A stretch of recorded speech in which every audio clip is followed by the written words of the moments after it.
శ్రీమదాంధ్ర మహాభారతము ఆది పర్వము. ఉదంకుడు కూడా నాగలోకానికి వెళ్లాడు. అక్కడ ఉన్న నాగరాజులను పేరు పేరునా స్తుతించాడు.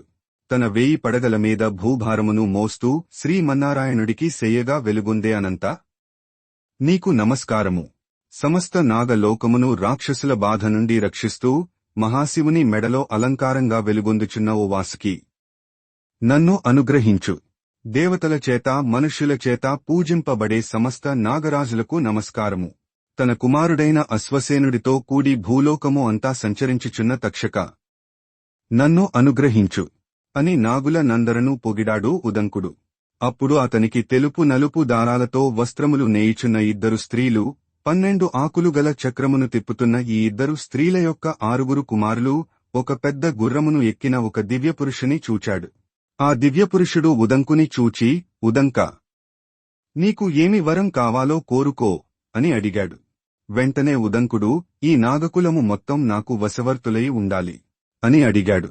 అలాగైతే నువ్వు వచ్చి ఈ గుర్రం చెవిలో గట్టిగా ఊదు అని అన్నాడు ఆ దివ్యపురుషుడు. వెంటనే ఉదంకుడు పోయి ఆ గుర్రం చెవిలో గట్టిగా ఊదాడు.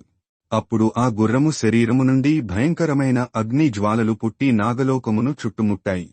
దయచేసి నా వీడియోను లైక్ చేసి, షేర్ చేసి సపోర్ట్ చేయండి.